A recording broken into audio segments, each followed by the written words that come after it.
지금부터 패널 토의를 진행을 해볼까 합니다. 사실 저는 오늘 모신 분들과 다 조금씩 인연을 갖고 있습니다.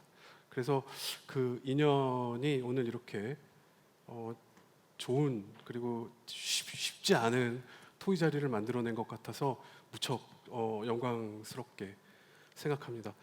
예, 먼저 바쁘신 일정 속에서 오늘 아크릴 넥스트를 찾아와 주신 귀한 분들을 다시 한번 소개해 드릴까 합니다. 뭐 각 그 패널 분들은 모두 지금 우리나라에서 가장 바쁘시고 각 분야에서 가장 왕성하고 저명한 그런 분들이신 거는 이미 다 알고 계시리라 생각합니다. 그 대표적 활동에 대해서는 제가 이따 질문을 드리면서 또 말씀을 드릴 예정이기 때문에 지금은 간단하게 소개해 드리겠습니다. 먼저 방금 말씀해 주신 한마디로 어떻게 소개를 해드리는 게 가장 결례가 안 될지 모르겠습니다. 작가이시고 또 물리학자이시고 뇌과학자이시고 이 시대 가장 그 융합적인 다양한 조언을 사회에 해주고 계신 카이스트 정재승 교수님 다시 한번 박수로 환영해 주십시오. 네, 그리고 그 저희 나디아에 대해서 끊임없이 많은 조언을 해주고 계십니다. 우리들 제주 녹지 메디컬 센터의 신여묵 부사장님이십니다.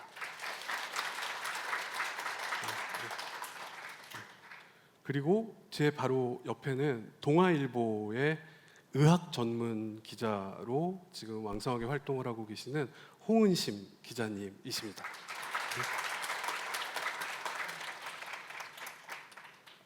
네, 죄송합니다. 제가 이 말씀을 드리면서 넘겼어야 되는데 리허설이 부족했습니다. 네, 그러면 지금 이런 방식으로 진행을 하려고 합니다. 그 세 분께 공통적으로 드리는 질문이 있고요. 제 얼굴을 계속 띄워놓고 얘기를 하실 건가요? 다음 슬라이드로. 감사합니다. 죄송합니다. 제가 전문 MC가 아니다 보니 공통적으로 드리는 질문이 있을 거고 약간 그 지금 하고 계신 분야에 맞춰서 드리는 질문이 있을 건데요. 이게 아무래도 현장감을 좀 살리는 게 더 도움이 될 것 같으니까 그냥 편하게 하시고 싶은 말씀 그냥 하셔도 됩니다. 심지어 동문서답을 해주셔도 괜찮습니다.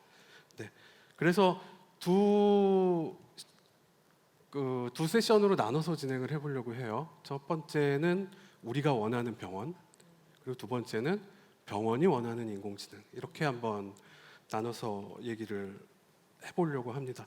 먼저 그 몸풀기 토크라고 할까요? 제가 그냥 간단하게 양력을 소개해 드렸는데 굉장히 많은 활동들을 하고 계시잖아요. 여기 계신 분들한테 짤막하게 최근의 근황 같은 것들을 좀 말씀해 주시고 시작을 하시면 어떨까요? 이번에는 홍은신 기자님부터 할까요? 네, 안녕하세요. 저는 동아일보에서 기사를 쓰고 있고요. 작년까지 병원 출입을 주로 했었는데 올해는 국내 바이오 헬스케어 기업들을 많이 만나면서 또 최신 동향도 듣고 좀 분주하게 지내고 있습니다. 아, 네네네. 굉장히 바쁘게 지내시는 건 제가 제일 잘 알고 있습니다. 그리고 신여묵 부사장님께서는 네, 반갑습니다. 일단 제주도 병원이 개원이 늦어져가지고 머리가 골치가 아픈. 사실 그래서 조금 한가해야 되는데 이제 워낙 돌아다니는 걸 좋아해서 그 디타레스 기업인 케어마인드 부사장 일도 하고 있고 비대면 교육하고 있는 디디쌤 쪽에 사회이사도 하고 있고 개인적으로 펫도 좋아해서 펫 비즈니스 하고 있는 페어펫이라는 회사 고문도 하고 있고 또 인플루언서 마케팅 하고 있는 유하의 고문도 하고 있으니까 그냥 나름 바쁘게 지내고 있습니다. 제가 기억하는 거는 우리나라에서 그래도 가장 1세대 테크니컬 라이터, 테크니컬 평론? 네네네. 마이크로소프트웨어의 편집 자문 편집 자문까지 했죠. 글을 계속 쓰다가. 저도 그 잡지를 보고 자란 꼬마 세대여서 예, 그리고 그게 얼마나 대단한 정재승 교수님이 이미 앞부분에 얘기를 다 해주셔서 사실은 제주도의 헬스케어 타운에 들어가는 시스템도 지금 디자인하고 설계를 하고 있거든요. 그래서 네. 사실은 교수님이 다 얘기를 해버리셔가지고 예. 별로 할 얘기가 없는데요. 예. 네, 정재승 박사님은 요즘에 네. 예, 네. 어떤 쪽으로? 저는 요즘 이제 엄청 바쁜데 이유는 제가 카이스트에 와서 거의 20년 가까이 바이오 및 뇌공학과에 있었는데 최근에 그 뇌를 과학부터 공학, 의학까지 뇌를 연구하는 뇌인지과학과를 학교가 새로 만들었어요. 그래서 이제 그 과로 옮기게 됐고요. 네.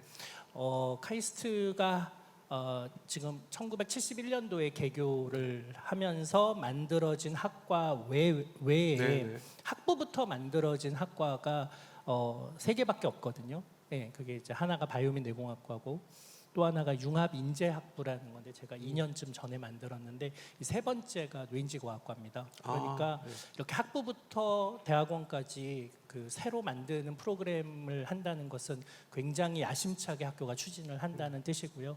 그래서 뇌와 인지를 연구하는 사람 한 50명 정도를 교수로 채용을 할 예정인데 그러면 아시아 최대 규모가 됩니다. 네, 그래서 앞으로 카이스트가 그동안은 좀 바이오 공학 사이에서 이제 뇌공학이 포지셔닝이 되었다면 앞으로는 뇌인지 과학 공학 두루 연구하는 그런 학과가 만들어질 거라고 생각하고 저도 열심히 이제 기여를 하고 있습니다. 네. 네, 그 최초로 만들어진 과의 초대 학과장 네, 그렇죠. 이시죠? 지금 제 굉장히 학과장이죠. 역사적인 그런 네, 지위이신 것 같습니다. 네, 예. 네, 네. 그 박사님께 네, 아까 그 기조 연설 해주신 것 관련해서 네, 사실은 너무 흥미진진한 말씀을 해주셔서 저희 그 아크릴리안들 중에서도 아마 질문하고 싶은 분들이 많으실 것 같은데 대표해서 제가 네. 질문을 좀 드려보겠습니다. 네. 저희들은 어쨌든 인공지능을 관심을 갖고 모여서 뭐 어떤 문제를 풀고 있는 사람들인데 네, 대부분 뭐 아까 말씀하신 전통적 머신러닝 네, 뭐 이게 뭐 딥러닝 뭐 네, 이런 네. 것들을 지금 활용하고 있습니다. 근데 네. 브레인 인스파이어드 AI 같은 경우는 사실은 뭐 국가에서도 차세대 인공지능으로 맞습니다. 분류하고 있고 국내에 연구하고 계신 교수님들도 굉장히 드문 맞습니다. 걸로 알고 있습니다. 네. 예, 그래서 일반적인 네, 딥러닝에 젖어 있는 엔지니어들에게 네, 그것과 브레인 인스파이어드 AI는 네. 어떻게 다른지를 간단하게 혹시 네. 그러니까 이제 사실 지금 이제 우리가 알고 있는 머신러닝 예전에 아티피셜 뉴럴 네트워크라고 부르던 그 시절부터도 아주 브레인에서 벌어지는 일을 단순화해서 네트워크로 뉴럴 네트워크로 만들고 지금 그것들이 발전을 해서 오늘날 뭐 딥러닝 같은 방법 뭐 DNN, CNN들이 된 거죠. 그러니까 저는 이미 여러분들이 브레인 인스파이어드 AI 익숙하다고 생각이 들어요. 근데 이제 앞으로 남아 있는 중요한 문제들은 예를 들면 메타 인지처럼 기존의 그냥 단순한 질문에 답을 하는 것이 아니라 여러 질문들을 사실 통합하고 어떤 러닝을 사용하는 게 적절한지 러닝 스트래티지를 결정하는 일 이런 일들은 기존의 머신러닝으로는 잘 안 되는 일인데 인간의 전전도엽이하는 메타인지 방법들을 적용해서 가장 적절한 러닝 스트래티지를 결정하는 것 이제 이런 것들이 아마 여러분들이 감이 오실 거예요. 그리고 데이터들은 굉장히 많은데 그 중에 뭘 쓸 거냐 요즘 어텐션 네트워크 같은 거 많이 쓰잖아요. 전형적으로 우리 뇌가 들어오는 정보는 많은데 그 중에 어디에 어텐션을 하느냐. 그 어텐션의 룰은 막 굉장히 단순하거든요. 예를 들면 크면 어텐션 하고요. 뾰족하면 어텐션 해라. 뭐 이런 식의 단순한 룰을 가졌는데 그게 우리가 세상을 인지하는데 굉장히 도움이 되거든요. 그렇다면은 예를 들어서 의료 데이터를 어텐션을 할 때 어떤 것에 어텐션 하라를 새롭게 만들어 준다면 그것이 얼마나 효율적으로 시스템들을 잘 관리할 것이냐 이런 것들을 사람의 뇌로부터 힌트를 많이 얻으셨으면 좋겠고요. 오랫동안 머신러닝 하시는 분들은 그 비행기가 나는데 새의 날개짓을 왜 흉내내라고 생각하셨다면 이제 결국은 사람을 위해서 서비스가 만들어지고 또 사람과 인터랙션을 해야 되고 사람이 기대한 대로 작동하기를 원한다면 사람처럼 사고하는 그런 인공지능이 점점 필요해질 거라고 생각합니다. 그러니까 어떻게 보면 저희가 이제 뉴럴 네트워크라고 부르면서 이제 뇌의 어떤 그 기저 우리는 알 수 없지만 거기서 이제 영감을 받은 어떤 모습으로 인공지능이 발전해 가고 있는데 정말 본질적인 그러니까 인스파이어 정말 말 그대로 인스파이어드 된 그런 분야라고 이해가 되는 것 같습니다. 세 분이 공통점이 있으신데요.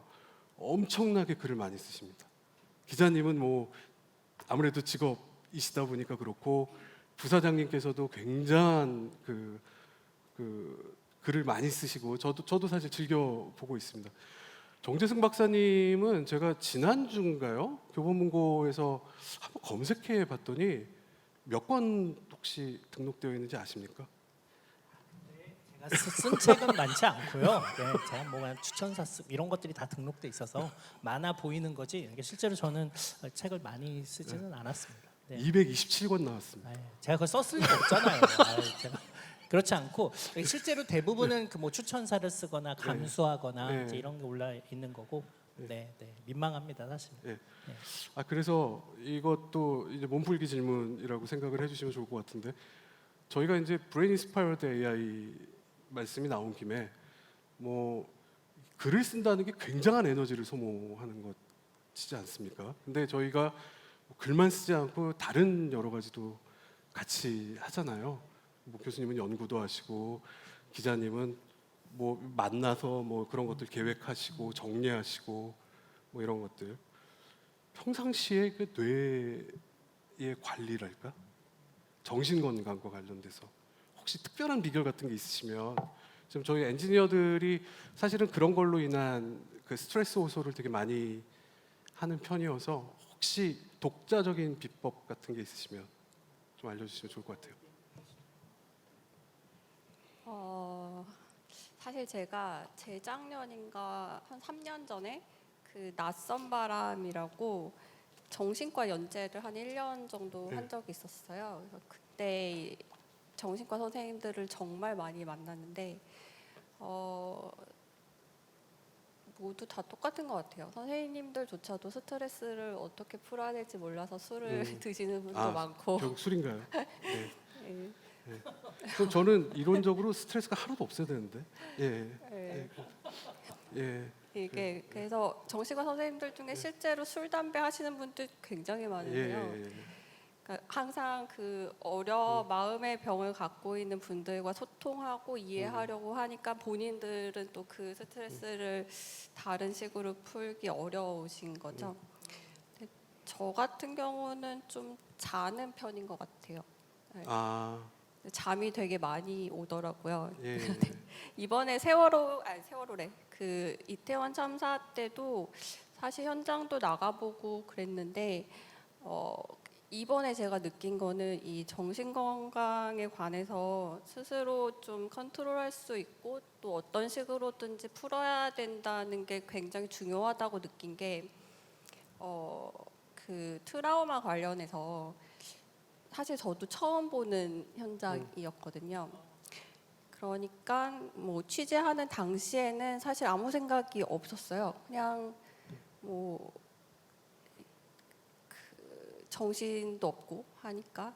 근데 지나고 나서 보니까 그 자료 정리하고 뭐 가져온 것들 계속 읽고 하다 보니까 어느 순간에 막 눈물도 나고 그러더라고요. 그래서 괜찮았었는데 나중에 이제 선생님한테 여쭤보니 전형적인 트라우마 증상이라고 하더라고요. 그러니까 이게 대부분은 스스로 인지를 못하는 경우가 많아서 이제 문제가 되는 건데 스트레스는 좀 그때그때 그게 뭐 친구들과의 대화라든지 맛있는 걸 먹는다든지 편한 걸 본다든지 그래서 어떤 식으로든지 쌓아두지 말고 좀 그때그때 푸는 게 가장 중요한 것 같습니다. 네. 너무 안타까운 일이죠. 사회 전체에 예, 그러니까 어쨌든 치유의 사회가 될 수 있는데 저희 하고 있는 일들이 조금이라도 도움이 됐으면 좋겠다라는 생각을 다시 한번 하게 됩니다. 신영욱 부사장님께서는 어떠세요? 저 같은 경우에는 저는 그 요즘은 유명하지 않지만 과거 스타크래프트로 유명했던 이묘한 선수한테 들은 얘기가 있어요. 네. 어떤 얘기였냐면 하루 열 몇 시간을 테크트리 연습을 막 해요. 사실 아무리 게임이어도 열심히 하다 보면 이것도 일이니까. 근데 쉬고 싶어요. 쉴 때 어떻게 하냐? 그럼 쉬는 시간을 가지고 근처 PC방을 간대요. PC방 가서 뭐 하냐? 했더니 스타를 한대요. 어이? 그랬더니 테크트리를 짜서 연습을 하는 게 아니고 자기 맘대로 이게 자기는 스트레스 푸는 방법이래요. 그러니까, 예, 저는 그래서 사실 비슷한데 제가 요즘 그래서 스트레스를 줄이는 방법은 저는 일을 여러 개 해요. 그러니까 A라는 회사에서의 문제가 있고 B라는 회사의 문제가 있고 접근법도 다르고 하는 일도 다르니까 머리가 다르게 해석이 되더라고요. 그러니까 여기서 쌓인 걸 여기서 풀고 여기서 쌓인 걸 여기서 풀고 그러니까 여러 개 일을 하니까 이게 약간 여기도 매니악하신 분들이 많으실 것 같은데 매니악한 사람들은 사실 따지고 보면 또 다른 일을 하시면서 그러니까 이쪽에서 받았던 어떤 뭐 경직된 걸 다른 쪽에서 풀어버리는 방법들을 쓰는데 저는 그 방법이 괜찮은 것 같아요. 여기까지만 들으면 다들 되게 재수 없다고 생각할 수 있어서 제가 이론적으로 덧붙여 드리자면 예. 사실 번아웃은 일을 많이 해서 생기는 게 아니라 일만 해서 생기는 거거든요. 예, 그래서 한 가지 일만 하기 때문에 생기는 거라서 모두 시프팅을 안 해줘서 생기는 문제라 인생에서 일을 많이 하더라도 여러 종류의 다채로운 일을 하는 것이 도움이 된다는 말을 지금 돌려서 하신 거라고. 그래서 네. 사실은 저도 개발자라서 개발자들한테 토이 프로젝트를 꼭 줘야 되는 이유. 일을 막 하지만 토이 프로젝트에서 뭔가 해소하는. 그러니까 따지고 보면 이걸 잘 유도하시면 일에 일을 더해주는. 여기서 그렇게 말씀하시면 제가 어떻게 그런 거는 뒤로 이제 알려주시면 좋을 것 같습니다. 이 질문에 이어지는 거를 첫 번째 공통 질문으로 좀 드려보려고 합니다. 저희들은 사실은 주위에 저희들이 뭐 헬스케어 분야와 관련돼서 일을 하고 있기도 하고 지인들도 많기 때문에 이게 상황이 좀 그런 경우가 많이 없을 것 같기도 합니다만 지금 뭐 예를 들면 이제 멘탈 케어가 필요하다든지 트라우마 같은 걸로 저희들이 국가의 보건의료 서비스를 이용하는 사람이기도 하지 않습니까? 혹시 일상생활에서 그런 이용자로서 겪으셨던 불편함 같은 것들이 기억나는 게 혹시 있으시면 좀 말씀 부탁드리고 싶습니다.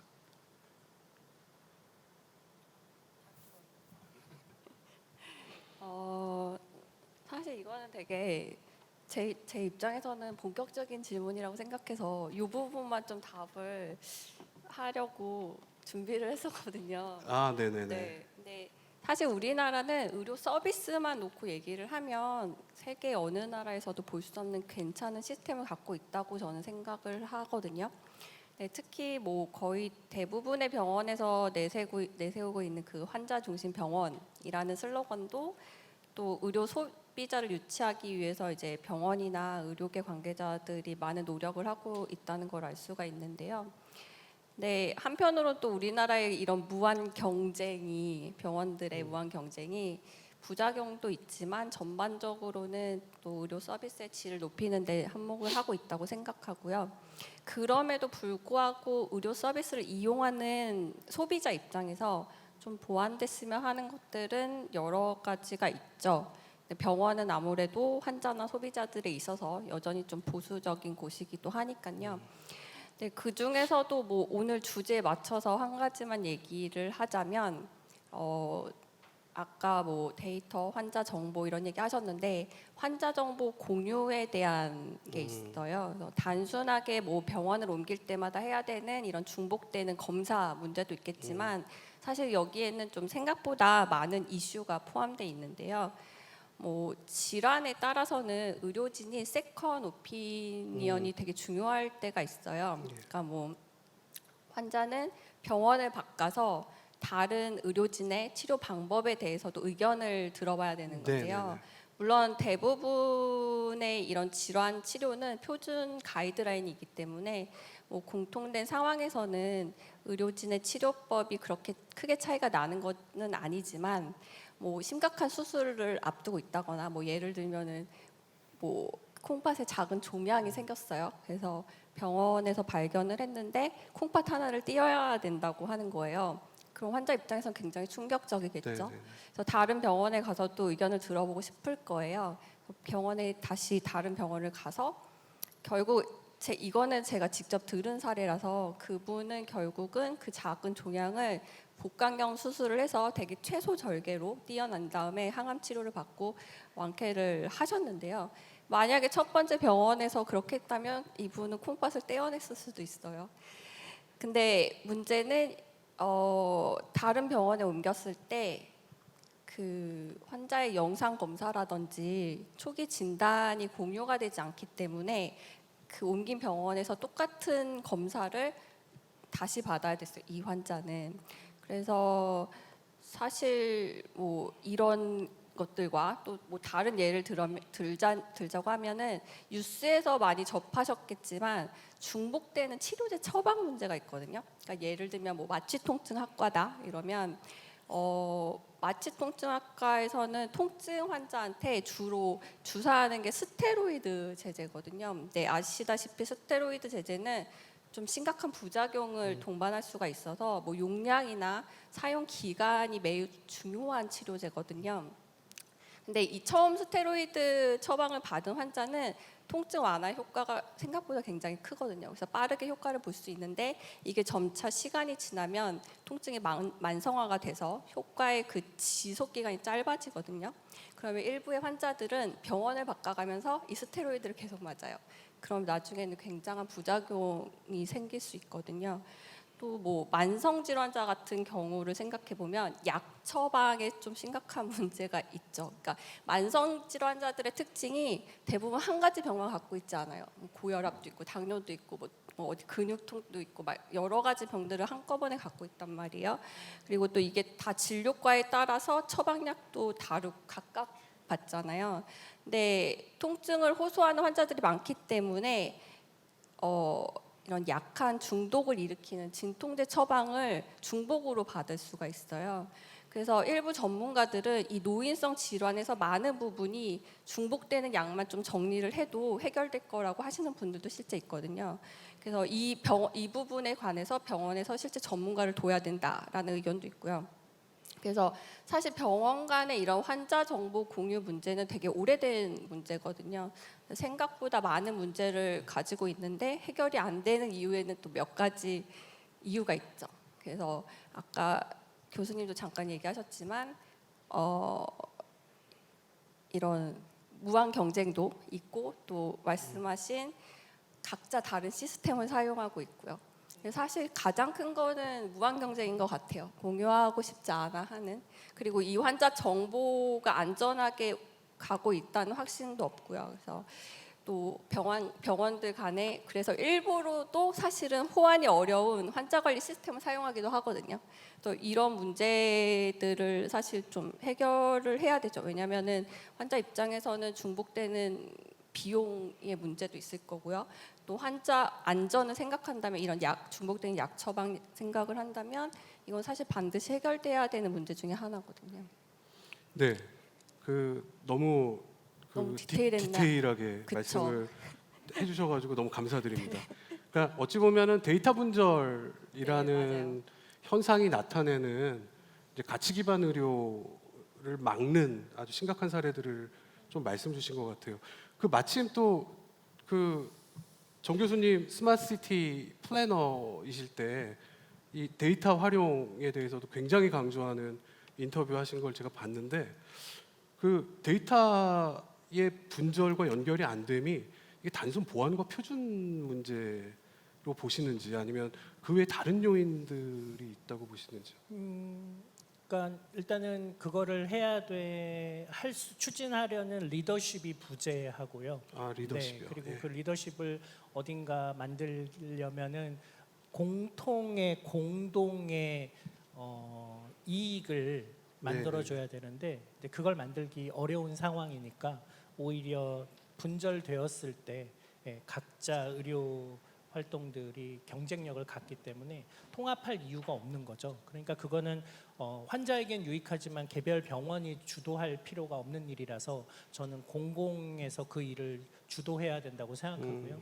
근데 지금 공공은 그럴 의사가 없거나 의료협회의 압력을 받고 있으니까 그런 걸 하는데 미온적이고요.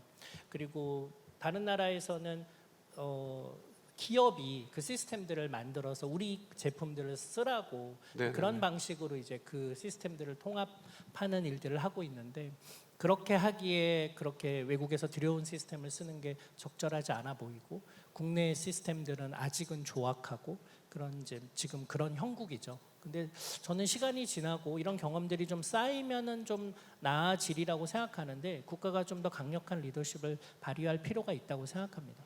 지금 선생님 하시는 그런 뭐 헬스케어 타운 같은 게 뭐 성공 사례들이 쌓이고 나면은 좀 좋지 않을까 싶네요.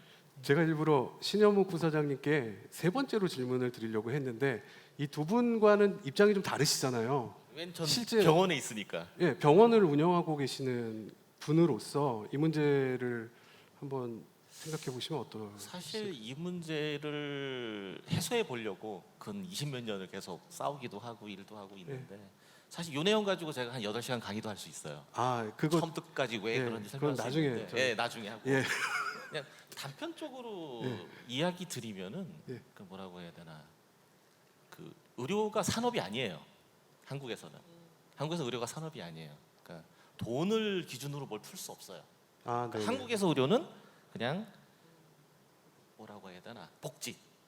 그러니까 모든 제도가 싼 진료에 맞춰져 있어요. 그러니까 좀 아까 얘기하셨지만 지구상에서 이렇게 싼 의료 비용으로 이렇게 고가의 퀄리티를 받을 수 있는 나라가 한국밖에 없어요. 그러니까 가끔 영국이나 미국 얘기도 하는데 영국은 주치의 제도 뭐 이렇게 있어 하다 보면 무좀이 걸렸는데 발가락을 자를 순간까지 갔는데도 치료 못 받는 케이스도 있고 무료이니까. 왜냐면 영국 같은 경우에는 의사가 공무원이거든요. 싸죠. 근데 영국의 의사가 데모를 한 적이 있어요.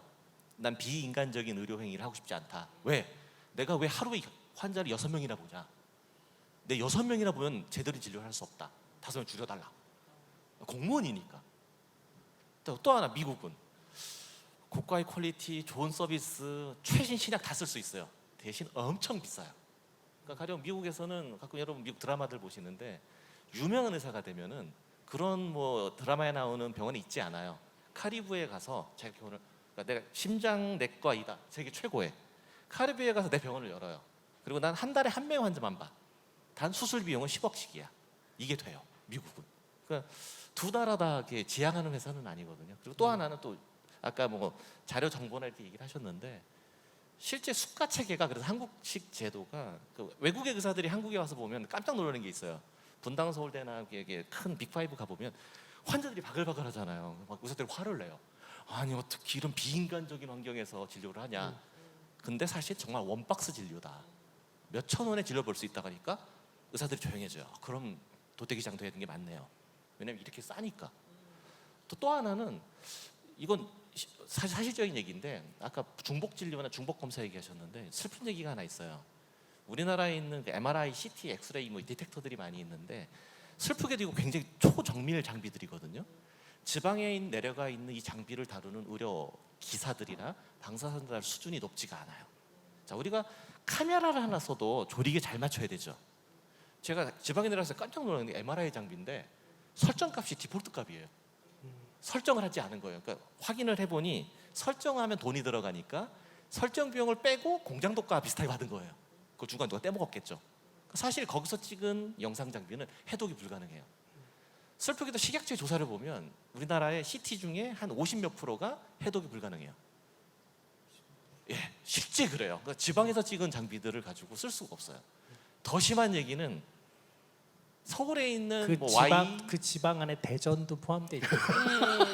뭐 하여튼 더 심한 얘기 드리면은 Y 뭐 빅5에 들어가 있는 MRI, CT도 여러 대가 있거든요. 그것도 최신 장비서부터 구형 장비까지 네네네. 정말 다양합니다. 내가 어느 장비에 걸릴 줄은 나도 몰라요. 의사가 지정하거든요. 그러니까 이 모든 게 뭐 그렇다고 너무 영리만 생각하면 안 되는데 네. 사실은 어떤 우리가 질이 좋아지면 네. 돈을 더 지불할 수 있으면 좋겠는데 네. 이게 안 돼요. 예. 그러니까 제가 언제나 매년 정권이 바뀔 때마다 복지부에 계속 얘기를 했는데 다 얘기하시는 게 복지 얘기만 해요. 네. 우리나라 의료는 복지입니다. 산업이 없어요. 그러니까 돈을 벌려고 하는 플랜을 가지고 가면 기각당해요. 예, 그래서 이건 슬픈 얘기고, 근데 그렇다고 아무라고 나쁘냐? 전 그렇다고 생각하지는 않아요. 제가 실제 우리나라 병원 베이스를 가지고 뭐 실제 아부다비 병원도 진출해보고 중국도 진출해보고 뭐 페루, 스페인 다 나가봤거든요. 저희 나라 시스템 훌륭해요. 괜찮아요. 또 의사들 질 굉장히 높아요. 단 좀 슬픈 거는 우리나라 의사분들을 데리고 해외 나가서 진료하려고 했는데 영어 시험에서 다 떨어지시네. 왜냐면 의료 영어는 되는데 이 커뮤니케이션하고 이게 안 되더라고요. 그러니까 우리 의사분들이 친절하진 않아요. 싼 진료를 많이 하셔서. 왜냐면 네. 하루에 100명 넘게 환자를 진료하면 이거 늘지 않거든요. 그러니까 이 같은 거버넌스 정도의 차이가 더 크고 데이터 공유나 이런 거 병원에서 하려고 하는데 원내에서도 열어주고 싶은데 근거가 없어요. 돈을 지불받을 수도 없고 뭘 추가해도 안 돼요. 왜냐면 심하게 들어가면 뭘 제공했다? 너 환자 유인한 거 아니냐. 유인한 수단에 걸려서 불법도 돼요. 그러니까 너무 복잡해요. 그러니까 거버넌스에 재정에다가 요거 나중에 궁금하신 저한테 8시간 강의를 들으시면 설명을 네. 해드릴 수 있어요. 네. 예, 언제 한번 청할 수 있었으면 좋겠습니다. 예, 한번 좀 해드릴게요. 그 말씀하신 내용들 세 분의 말씀을 듣다 보니까 상당히 우울해집니다. 그리고 아마도 이 우울한 현실을 개선하고자 하는 아마 대표적인 노력이 지금 정부가 추진하고 있는 스마트 병원 모델 아닐까 싶어요. 스마트 시티랑도 이제 연계돼서 지금 같이 추진이 되고 있는데 신옥 부사장님 지금 말씀하셨으니까 지금 우리들 병원은 사실은 뭐 그 뉴스윅에서 선정한 우리들 병원은 저기 척추병원이긴 합니다만 어쨌든 지금 우리들 제주 그 메디컬 센터에 계시니까 그 지금 생각하고 계시는 우리들 병원 또는 그 뉴스윅에서 선정한 우리나라의 한 13개 정도 되는 그 상급 병원들, 상급 병원, 상급 종합병원들이 지향하고 있는 스마트 병원이 지금 말씀하신 어떤 그런 불편함을 해소하는 데 도움이 되는 지향점일까요? 여기서 이제 커밍아웃을 하자면 제가 디지털 헬스 쪽에서 굉장히 돈을 밝히는 사람으로, 왜냐하면 전 디지털 헬스나 헬스케어를 하면 돈을 벌어야 된다는 예. 걸 굉장히 중요시 네네. 여기거든요. 사실은 뭐 이건 뭐 공공연한 사실인데 제가 우리들 병원에 있을 때도 그 비급여 시술이라든지 그러니까 사실은 VIP 타겟 접근을 많이 했어요. 그러니까 최소 우리들 병원 같은 경우에도 비침습 내시경 수술이 들어왔을 때 어떤 거였냐면 예전엔 허리 디스크 수술을 하면 보통 한 달 넘게 입원을 했어요. 근데 그 치료비를 최소 침습 내시경 수술을 하면 입원 3일을 하는데 비용이 같아요. 물론 이게 그 당시는 이게 가능한 그레이 영역이 많이 있어서 우리들 병이 급성장할 수 있는 방법이었거든요. 그러니까 저는 의료 산업을 바라봤을 때 그레이는 존재하고 현행 법이나 지켜야 될 환경 내에서도 비즈니스는 끌어나갈 수 있다 생각을 해요. 또 슬픈 얘기인지 모르겠지만 저는 돈 많은 환자들 좋아해요. 왜냐하면 그분들은 지불을 해요. 우리들 병원이 아니네. 그네들 병원. 근데 왜냐하면 비즈니스가 성립을 하려면 지불할 수 있는 사람들이 있어야 돼요. 근데 솔직히 냉정하게 말씀드리면 건보나 의료 재정만 생각을 해서 비즈니스를 꾸리면 망합니다. 그러니까 병원에 그런 얘기가 있어요. 병원에서 제일 수익성이 높은 상업은 장례식장이고 두 번째가 주차장이고 세 번째가 푸드코트입니다. 그다음 네 번째 핵심 비즈니스는 부동산이죠. 그러니까 사실은 우스갯소리로 얘기하는데 부동산을 하기 위해서 병원을 돌린다. 요 근래 픽5가 또 수도권 많이 늘린다고 하잖아요. 네네네. 원래 병원 근처에 땅이 많이 오릅니다. 예. 하여튼 뭐 이거 네. 잡설이었고 예. 제가 요 관련된 시스템을 꽤 오래 했어요. 과거에 뭐 EHR 사업단, 뭐 정밀의료, 뭐 닥터앤서 관련된 기획서부터 관여하고 뭐 심사 다 진행을 했는데 좀 슬픈 거는 실제 비즈니스 푸는 단계를 다 못했어요. 자, 근데 제가 요 마지막 결론이 뭐냐면 그래서 지금 제가 제주도에 세팅하는 병원은 의료인공지능 베이스로 깔고 데이터들 커뮤니케이션 다 붙고 사실은 주된 고객도 해외 환자들이에요. 해외에서 돈을 지불하고 넘어올 수 있는 환자들. 그러니까 고가의 비용을 지불해서라도, 그러니까 검진 비용이 뭐 외국계 환자들 같은 경우는 1,500만 원에서 5천만 원까지 나와요. 1인이 와서 할 수 있는 게. 이 환자들 400명을 받는 게 사실 비즈니스 이익이거든요. 근데 그래서 원래 녹지병원이 이거 의료 민영화 사업 들어갔는데 저희는 민영화는 하지 않을 거고요. 그러니까 시스템을 갖추고 적당한 타겟군과 고객 접근, 그다음에 거기에 해당되는 뭐 홍보라든지 관련된 비즈니스로 그리는 거기 때문에 사실은 전 순수한 복지 중심의 의료 전문가는 아니고 저는 사실은 커밍아웃 하자면 더 벌려고 의료 산업합니다. 어쨌든 지금까지 말씀하신 걸 좀 정리를 해보면 데이터 분절이라는 근원적 문제가 있고 그렇죠. 그리고- 왜냐하면 이게 외국계 예. 환자가 왔을 때 예. 그러니까 지금 정재승 교수님이 아주 설명 잘해주셨는데 예. 그 리얼월드의 데이터가 굉장히 중요해요. 그러니까 사실 원내에 있는 데이터는 다 비정상적인 데이터예요. 근데 여러분들 인공지능 하시면서 아시겠지만 인공지능 데이터의 핵심은 노머티브 데이터예요. 정상군이 많이 모여야 되는데 저 병원에는 정상 데이터가 없어요. 왜냐하면 이상해야 오는 게 병원이에요. 그리고 또 하나가 의료 인공지능을 저도 한 2년 넘게 개발하고 CE나 FDA 패스를 했는데 의료 인증이라는 게 그렇습니다. 그 인증 관련된 프로세스 회사에서 짜요. 왜냐하면 데이터셋도 정하고 검증 데이터도 정할 수 있어요. 자, 생각해 보세요. 엑스레이 기계가 있는데 지방에 있는 엑스레이는 제대로 찍지 못해요. 오류도 많고 아티팩트도 안 맞아요. 깔끔하게 빅5에서 트레이닝 데이터가 지방에 내려가면 오동작을 일으켜요. 이거 흔한 일입니다. 그러니까 뭐 나중에 의료인공지능 얘기하면서 또 드리긴 하겠지만 실제 의료인공지능이 리얼월드에 쓰일 정도 수준으로 나온 제품이 아직 없어요. 슬프지만, 그러니까 그 정도 제품이 나와야 지방이나 아프리카, 뭐 제3세계에서 의료진의 도움이 없이도 리얼월드 데이터에서 오류를 뚫고, 그러니까 이게 교수님 얘기하는 주요 이론들하고 접목되거든요. 그러니까 그 수준의 제품이 나오면 시장에서 쓰이게 되겠죠. 그러니까 인공지능 뭐 기계학습이라는 게 결국은 데이터에 대한 통계적 기법을 적용하는 거다 보니 본원적으로 후향적인 테스트일 수밖에 없는데 사실은 그 개발된 인공지능 의료기기가 필드에서 사용될 때는 전향적으로 쓰일 수밖에 없기 때문에 그렇죠. 그 저도 그래서 원래 격차를- 정부 과제를 할 때 예. 전향적 연구를 많이 늘리자고 얘기를 하는데 네네네. 비용이 많이 드니까. 예, 그거는 뭐 기업 입장에서도 굉장히 많이 공감하고 있는 부분입니다. 뭐 어쨌든 지금 여러 가지 혁신 모델들이 나오고 있으나 현실은 제도적으로도 그렇고 지금 뭐 아까 두 분께서는 뭐 우리나라 의료는 공공재의 성격이 강하고 따라서 이제 정부의 리더십이 되게 필요하다라는 말씀을 주셨고 이거는 사실은 아크릴 같은 또 테크 기업들이 접근하기에는 상당히 좀 어려운 그리고 저희한테도 굉장히 답답한 얘기들이 아닐 수 없겠습니다. 네, 이제는 저희가 앞부분에서 시간을 좀 많이 쓰긴 했는데 병원이 원하는 인공지능으로 한번 넘어가 보겠습니다. 홍은식 기자님께서는 굉장히 많은 디지털 헬스케어 업체들을 만나신 걸로 알고 있거든요. 제가 그 연재 기사 같은 것들 보면서도 굉장히 많이 놀랐는데 실제 의료인들도 보시지만 디지털 헬스케어 업체도 보시지 않습니까? 혹시 되게 인상에 남았던 그런 헬스케어 서비스가 혹시 어떤 것일까요? 뭐 몇 가지 있는 것 같은데 지금 갑자기 되게 궁금한 게 여기 되게 젊은 분들 많잖아요. 꼭 그렇지만은 않습니다. 아 그런가요? 예. 그런가요?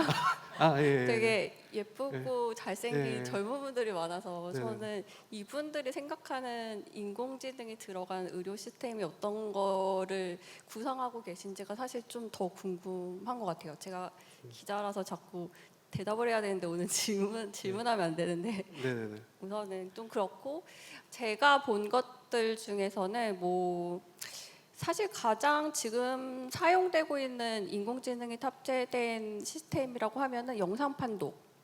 영상 판독이 네네네. 가장 많은 부분인 것 같아요. 차지하고 있는 거에 거의 정확도도 꽤 높다고 들었고요. 뭐 아니면은 그 중환자실에 있는 환자 바이탈을 수집을 해가지고 그걸로 위험 상황을 감지해서 의료진이 바로 갈 수 있게 한다거나 이런 것도 그렇고 파이널스케어가 지금 하고 있는 것도 진단 쪽인데 맞습니다. 진단 쪽의 예, 활동도도 꽤 뭐 발전 가능성이 있어 보이고요. 그리고 제가 좀 인상 깊게 들었던 것 중에 하나가 헬스케어 기업 중에 그 자연어, 되게 어려운 분야긴 하지만 차트 판독인 거죠. 그러니까 의사가 하는 말을 내지는 차트에 써 있는 그 꼬부랑 글씨들을 인공지능이 공부를 해서 뭐 이거를 활용을 한다거나, 네네네. 네, 그러니까 뭐 따로 차트를 정리할 필요가 없는 거죠. 그런 기술도 개발 중이라고 들었고, 뭐 그 다음에는 질병 예측이죠. 뭐 아니면은 암 환자가 치료를 받고 나서 재발은 되지 않는지 치료 예측, 이런 것들에 이제 인공지능이 활용될 수 있을 것 같은데, 이거는 아직은 조금 더 개발하고 연구해야 되는 분야라고 알고 있습니다. 지금 말씀하신 게 사실은 다 인공지능이 그 관심을 갖고 여러 기업들이 추진을 하고 상당한 성과를 냈거나 아직 얼리 스테이지에 있거나 그런 거죠. 또 마침 응급의료 말씀하셨는데 정재승 박사님 플래너로 하실 때 굉장히 강조하신 그 사항으로 제가 기억하고 있거든요. 응급의료 관련돼서는. 네, 그러니까 그거는 이제 도시 전체가 갖춰야만 개별 병원들이 할 수 있는 시스템인데, 예를 들면 지금 현재는 응급차가 실은 다음에 이제 그때부터 어느 병원에 갈지를 전화해서 탐문하거든요. 왜냐하면 응급차는 병원 소속이 아닌 경우들이 대부분이어서. 근데 가면서 지금 거기 응급실 상황이 어떤지, 베드가 비어 있는지, 또 수술을 할 수 있는 의사가 있는지, 이런 것들을 알 수가 없어요. 근데 그거는 그 도시에 있는 모든 병원의 응급실 현황이 한 보드 안에 보여져야 되고, 그래야 지금 사고 또 응급 상황 지점으로부터 가장 빠르게 갈 수 있는 곳, 골든 타임을 놓치지 않을 수가 있게 되는데, 그런 병원들 간의 협력이 필요하고 큰 시스템이 갖춰져야 되고, 이거는 공공의 성격이 강하기 때문에 정부가 주도를 해야 되는 거라고 생각이 들어요. 그런 맥락에서 이제 그런 걸 그렇게 잘 할 수 있으면, 그러면은 이거는 응급 환자들을 다양한 병원에 또 아주 빠르게 지금 비어 있는 상황에서 적절한 의사의 치료를 받을 수 있게 그렇게 인공지능들이 역할을 할 수 있지 않을까 생각이 듭니다. 네. 왜냐면 그 응급의료 실제 과제가 있어요. 있어서 현재 진행되고 있는데. 네, 연대 세브란스가 맞습니다. 하고 있죠. 왜냐면 예. 그것도 제가 기획했고 내용을 네네네. 아는데, 예. 실제 진행하면서 가장 흥미로웠던 건 내비게이션 데이터가 일상적인 데이터를 쓰면 안 돼요. 왜냐면 앰뷸런스는 일방 통행도 뒤집어서 갈 수 있고요. 신호도 체계도 무시할 수 있어요. 근데 이 데이터가 없어요. 그러니까 사실 그 원점적인, 그러니까 근본적인 분석도 다시 해야 되는 거고, 심지어는 응급구조사에 카메라 같은 것들을 넣어서 사실 그분들 개인 보호해야 되잖아요. 페이스 뭉개는 것도 해야 되고, 또 실제 환자들 얼굴이라든지 이런 거 보면서 체크하는 체크리스트들도 있고, 얘기하셨던 것처럼 제가 서울시 응급의료 체계나 제가 실제 서울시 응급 과장님들하고 열 몇 개가 모여서 서울시에 우리 모여서 할 테니 지원해 주세요라고 했는데도 안 된 경우도 있어요. 그러니까 슬프지만 병원이 하려고 했으나 안 된 케이스도 있어요. 돈을 많이 요구한 것도 아닌데, 그러니까 좀 슬픈 거예요. 그러니까 그런 것도 있고, 그러니까 이 실제 많은 곳에서 시도는 하고 있으나 이게 산업이 안 되니, 네. 예, 안 되는 부분들은 있어요. 예. 근데 더 중요한 거는 그 당시에는 IT 기술과 플랫폼 같은 것들이 클라우드도 제대로 안 됐던 시대였거든요. 근데 요 근래는 한번 다시 시도해 볼 수 있는 네. 상황이 된 건 맞아요. 저 사실 부사장님께는 그걸 한번 여쭤보고 싶었어요. 아시겠지만 우리나라에 100개가 넘는 의료 인공지능을 하고 있는 스타트업들이 있습니다. 대기업 빼고. 근데 그 언론을 통해서 보도되고 있는 것들이나 보면 대부분의 기업들이 수익 구조가 열악하거나 없습니다. 예. 그래서 굉장한 연구비를 투자해서 만든 제품들이 판매가 안 되고 있어서 굉장히 어려운데, 병원을 경영하시는 입장으로서 나는 이런 의료 인공지능 갖고 오면 사겠다, 딱 1, 2, 3 세 개만 집어 주실 수 일단은 있으실까요? 저는 살 거고요. 뭐든지요? 예, 왜냐하면 뭐 쉽게 설명드리면 돈을 많이 내는 환자들한테는 비싼 거 내도 됩니다. 아, 예, 왜냐하면 검진유 쪽은 굉장히 강합니다. 검진유 쪽은, 그러니까 사실 이런 게 있어요. 예전에 유행했던 게 있었는데, 강남에 사시는 부자분들은 건강 검진을 삼성병원이나 서울대병원에서 안 받습니다. 존스 홉킨스 가서 건강검진 받기를 원하세요. 네. 그리고 실제 그런 케이스들이 있어요. 삼성병원에서는 암 진단이 안 나왔는데 메이오나 존스 홉킨스에서 잡았어요. 이런 케이스들이 있어요. 그러니까 그 검진을 위해서 움직이는 사람들은 인공지능을 써요. 그 비용이 10,000원이든 10만 원이든 20만 원이든. 그러니까 네. 비즈니스를 생각하는 곳에서는 돈이 사용이 되죠. 네, 그래서 저도 의료 인공지능의 첫 번째 타겟은 검진이다. 왜? 검진은 대부분이 비급여고 내가 추가적으로 위험 탐지를 하려는 데에는 돈을 써요.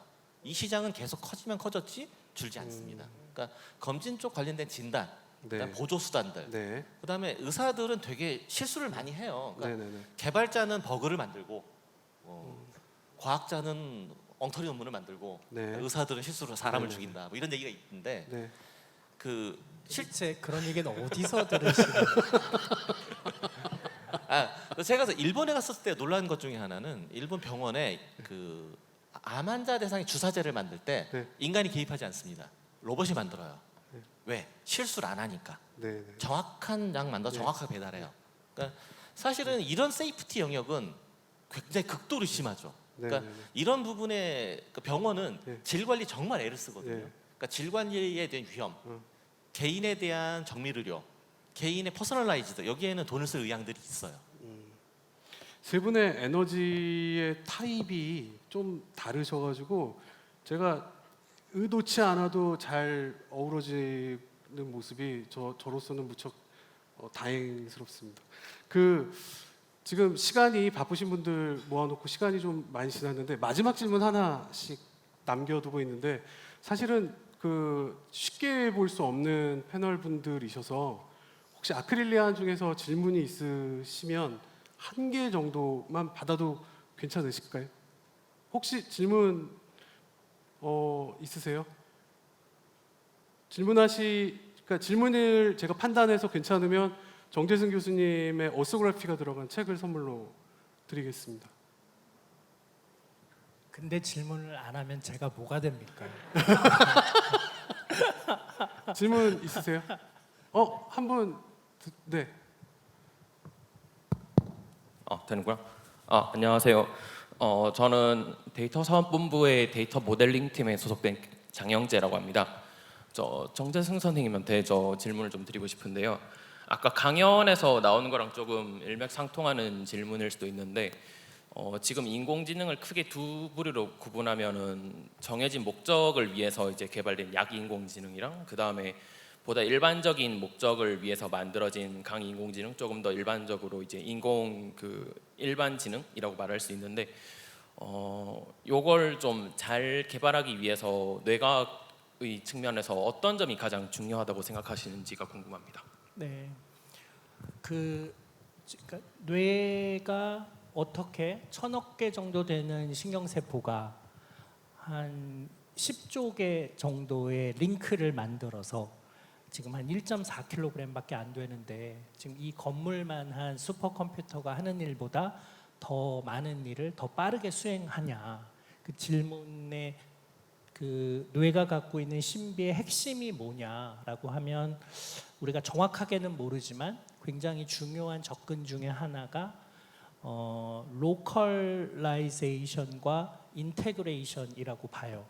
그러니까 뇌의 각 영역들이 로컬하게는 아주 단순한 일들을 빠르게 수행하는데 그러면서도 동시에 그런 것들이 서로 아주 멀리 떨어져 있는 영역들이 서로 연결이 아주 용이하게 된다는 거죠. 그래서 왔다 갔다를 많이 할 필요도 없고 순차적으로 진행할 필요도 없이 한 번에 통합되는 능력들을 갖게 되고 그런 것들이 그냥 레이어 구조를 갖지 않더라도 동시에 비교가 가능한 이 인테그레이션 기능이 기존에 있는 컴퓨터나 머신러닝들하고는 좀 다르다라고 생각하고 있거든요. 이거를 우리가 잘 활용하면 일종의 메타인지라고 할 수 있는, 아까 말한 대로 지금 머신러닝들은 아주 단순한 기능들을 모사하는 일은 이미 인간을 앞섰어요.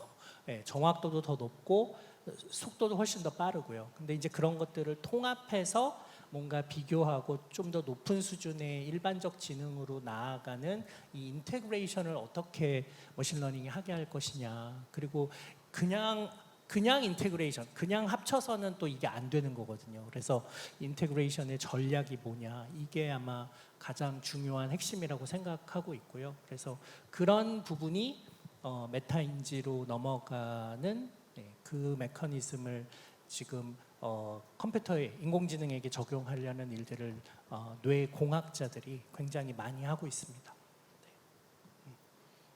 네, 감사합니다. 예. 케일님께는 책 선물로 드릴게요.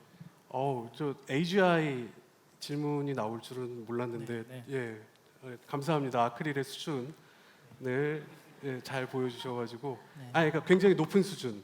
을 보여주셔서 너무 감사드립니다. 자, 그러면은 이제 토론을 아쉽지만 좀 마무리 짓을까 합니다. 마지막으로 세 분께 부탁드리고 싶은 질문이 있습니다.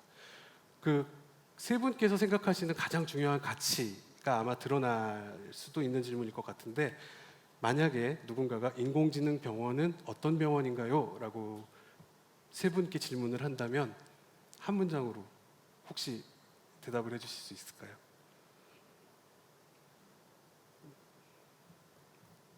저는 그 예전에 대표님이 하셨던 말씀을 그대로 인용하자면 디지털 헬스케어라는 말이 없어질 때 진정한 디지털 사회가 된 거다라고 하셨는데, 뭐 스마트라는 말이 없고 이런 시스템을 너무 자연스럽고 당연하게 이용하게 됐을 때 뭐 스마트 병원 이런 말을 굳이 쓸 필요가 없으니까 그렇게 될 것 같고요.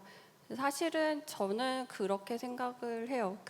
이런 노력들이 결국 이런 시스템을 이용하고 개발하고 만드는 게 돈을 벌려고 하기도 하지만 네, 돈을 벌려고 하는 거기도 하지만 결국은 소비자 입장에서 생각을 하면 이런 편리하고 안전한 시스템을 사용하면서 나의 시간을 만드는 거거든요. 네, 네, 예를 네. 들면은 의사들이 생각보다 행정 업무가 되게 많아요. 환자만 보는 게 네, 네. 아니라 이런 것들을 좀 간결하게 도와줄 수 있는 시스템이 개발되면 그 남는 시간들을 또 환자한테 온전하게 쓸 수 네, 네. 있거든요. 네. 그러니까 결국은 이게 편리한 시스템을 이용하는 게 저는 사람과 사람 간의 커넥션의 시간을 더 늘리는 일이라고 생각을 합니다. 그래도 될까요? 돈 네. 벌려고 하는 건가요?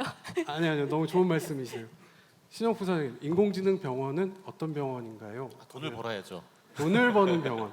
왜냐하면 네. 근데 좀 제가 아주 나이하게 말씀드리긴 했는데 그 유용해야 되고 그다음 널리 사용되려고 하고 그다음에 가치가 있으려면 뭐 저희 자본주의 사회에 살고 있기 때문에 그러니까 당연히 돈을 번다고 얘기를 하면 가끔 공격도 당하고 뭐 질타도 당하기도 해요. 근데 뭐 누군가는 앞에 나서서 유의미하게 전환이 가능하다라는 걸 보여주는 사람이 있어야 된다 생각을 하고 저는 그래서 그 얘기를 계속 말씀을 드리고 네네. 또 하나는 병원에서는 그 대부분의 의료 데이터들이 인공지능 트레이닝 데이터셋이 될 가능성이 커요. 그러니까 병원은 그걸 지향하고 있어요. 그 데이터를 정말 정제를 잘해서 넘겨주고 싶어해요. 네. 그러니까 그때 필요한 도구들을 많이 찾고 있어요. 그러니까 아까 교수님 정말 좋은 얘기 주셨거든요. 의사들이 정보공학자가 되려고 해요. 의사들이 프로그래머가 되려고 해요. 그리고 사실 개발 도구도 무지 쉬워졌어요. 뭐 우스갯소리로 그냥 개나 소나 인공지능 개발 다 한다고 하니까 결국은 이 사람들한테 필요한 좋은 도구는 정말 많이 필요합니다. 그걸 만드시는 아크릴이 되셨으면 좋겠어요. 네. 그러니까 공감 가는 모네타이제이션이라는 측면에서 인공지능 병원을 말씀 주셨고요. 마지막으로 정재승 박사님. 예. 사실 좋은 병원은 무한 병원이라고 생각하거든요. 의사들이 너무너무 많고 간호사가 너무 많고 환자들에게 너무나 많은 시간을 쓸 수 있고 그래서 한 환자가 완전히 만족하는 상태까지 도달한 상태에서 퇴원하길 원하고. 네. 근데 이제 문제는 현실의 병원들은 유한하다는 거죠. 그래서 지금 현재 병원의 의료진, 유한한 리소스를 무한한 병원으로 만드는 데 기여하는 게 저는 인공지능이라고 생각하거든요. 인공지능은 동시에 여러 군데 존재할 수 있고 우리보다 훨씬 더 빠른 속도로 계산할 수 있고 한 사람 한 명 한 명을 맞춤형으로 케어할 수 있고 그래서 우리가 좀 의사분들이 좀 더 많았으면 그게 다 가능했을 텐데 지금은 도저히 인력이 되지 않습니다. 간호사분들이 부족해서라고 늘 이야기하던 부분들을 저는 차곡차곡 인공지능이 좀 메워주셨으면 좋겠습니다. 네. 예. 어쨌든 무한한 가능성을 갖고 있는 병원으로 설명을 해주신 것 같습니다. 네, 원래 저희들이 정해놨던 시간보다 패널분들께서 너무 열심히 말씀을 주셔가지고 15분이나 더 토의를 하게 됐습니다. 오늘 귀한 발걸음 해주시고 굉장히 열심히 그리고 진실되게 저희들한테 도움이 되는 조언을 해주신 세 분 패널들께 뜨거운 박수를 좀 부탁드립니다. 고생하셨습니다. 네.